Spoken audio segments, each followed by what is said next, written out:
Tafadhali, bonyeza neno subscribe chini ya video hii.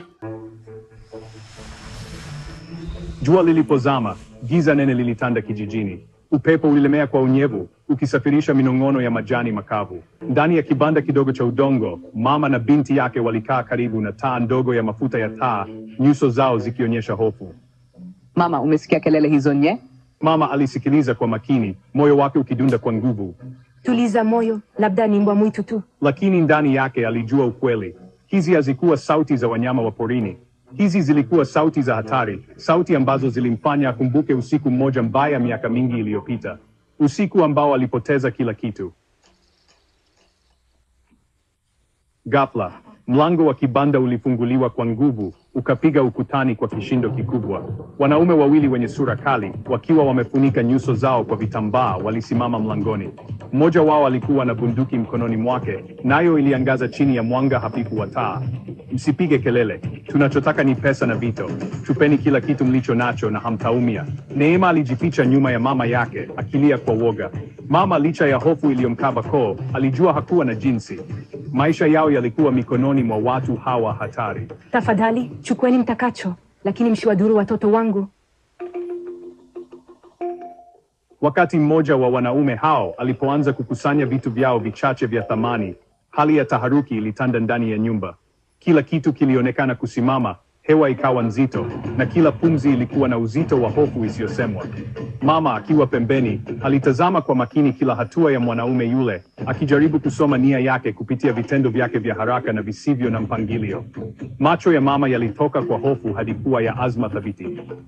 Alijikumbusha kuwa usalama wa familia yake ulikuwa mikononi mwake, na kwamba hakuwa na nafasi ya kuruhusu woga umtawale tena. Alikumbuka usiku ule mbaya, jinsi alivyokuwa mtiifu na kupoteza kila kitu. Kila kumbukumbu ya maumivu na majuto ilimfanya ajisikie dhaifu, lakini pia ilimpa nguvu mpya ya kupambana. Lakini usiku wa leo hangekubali tena. Alijua huu ulikuwa wakati wa kufanya uamuzi wa mwisho, wa kusimama imara na kulinda kile kilichobaki. Kwa mwendo wa haraka, mama aliinama chini kana kwamba anataka kuchukua kitu. Kila hatua yake ilikuwa ya makusudi, akijaribu kutovutia macho ya wanaume wale. Lakini badala yake, alichukua kigai kikali kilichokuwa kimefichwa chini ya mkeka. Alikuwa amejiandaa kwa hali kama hii, akijua kwamba siku moja angehitaji kujilinda. Kimbia, kimbia! Sauti yake ilisikia ikiwa na mchanganyiko wa hofu na ujasiri, ikimpa Neema amri ya haraka bila kusita. Neema alisita kwa muda mfupi, moyo wake ukidunda kwa kasi, akitafakari hatari iliyokuwa mbele yao. Akashtushwa na ujasiri wa ghafla wa mama yake, akiona upande wa mama ambao hakuwahi kuona hapo awali. Lakini sauti ya mama yake ilimshtua kutoka katika usingizi wa woga. Ilikuwa ni sauti ya mtu aliyedhamiria kulinda familia yake kwa gharama yoyote. Alijua ilikuwa sasa au kamwe. Hakukuwa na nafasi ya kusita tena, na moyo wake ulijaa ujasiri mpya. Akageuka na kukimbia ndani ya giza nene, akijua kwamba usiku huu ungeamua hatima yao wote. Katika purukushani iliyofuata, mama alimpiga yule mwanaume kichwani kwa kigai kile kikali. Alifanya hivyo kwa ujasiri wa ajabu, akijua kwamba maisha yake na ya binti yake yalikuwa hatarini. Hata katika hali ya hofu na mshtuko, alijikaza na kutumia nguvu zake zote kujilinda. Alipiga kelele kwa maumivu, bunduki ikamponyoka na kudondoka chini. Sauti ya chuma cha bunduki kikigonga sakafu ilisikika wazi, ikiongeza taharuki ndani ya nyumba. Kwa sekunde chache, kila kitu kilionekana kusimama, kila mmoja akishangaa kilichotokea. Neema, akiwa amesimama mlangoni, alitazama kwa hofu na mshangao huku mapigano yakiendelea. Macho yake yalikuwa makubwa kwa wasiwasi, akishindwa kuelewa kwa nini mambo yalikuwa yamebadilika ghafla. Alishikilia mlango kwa nguvu, akitetemeka na kutamani mama yake ashinde.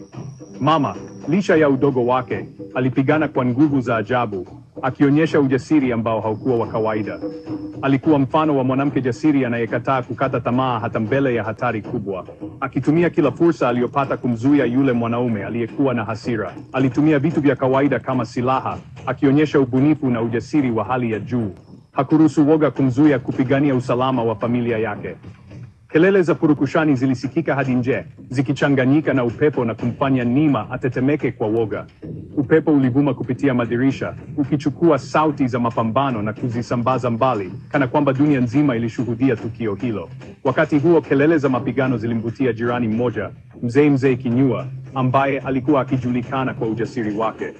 Alisimama nje kwa muda, akisikiliza kwa makini, akijua kwamba kuna jambo kubwa linaendelea ndani ya nyumba hiyo. Alikuja mbio akiwa na jembe lake mkononi, tayari kukabiliana na hatari yoyote ile. Bila kusita alikimbilia mlango, moyo wake ukiwa umejaa azimio la kusaidia na kulinda majirani zake. Mzee Kinyua, akitumia uzoefu wake wa miaka mingi kama mkulima na mlezi wa familia, alionyesha ujasiri wa ajabu.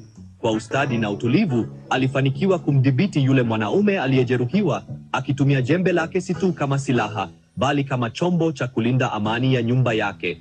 Katika uso wa hatari, hekima yake iling'aa na kuwa kwa mfano wa ujasiri kwa wote waliokuwa karibu naye.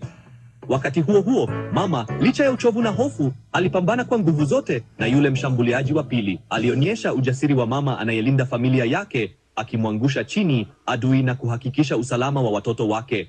Mapambano yake yalikuwa ishara ya upendo na kujitolea kwa familia. Wakati huo Neema binti yao alikimbia nje kwa haraka sana, akipiga kelele na kwenda kuwaita wanakijiji wengine. Alijua kwamba msaada wa jamii ulikuwa muhimu, na bila kusita, aliamsha majirani ili waweze kusaidia familia yake. Ujasiri wake uliongeza matumaini katika usiku ule wa giza.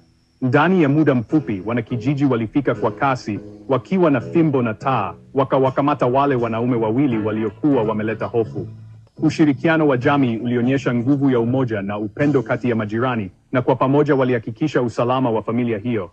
Wanakijiji hao waliwapeleka wale wanaume kwa chifu wa kijiji, wakifuata mila na desturi zao za kutafuta haki. Usiku huo hofu iligeuka kuwa ushindi, na familia ilihisi faraja ya kulindwa na jamii yao. Giza lilipofifia na mwangaza wa matumaini ukaanza kuchomoza, mama, akiwa amejeruhiwa lakini amesimama imara, alimkumbatia Neema kwa nguvu na shukrani. Walikuwa wamepitia katika bonde la uvuli wa mauti, na kutoka wakiwa hai na wenye matumaini mapya. Usiku huo walijifunza kwamba ujasiri haukuwa kukosa woga, bali ni kusimama imara hata pale unapokabiliwa na hatari, na kwamba nguvu ya familia na jamii ni ngao ya kweli dhidi ya giza.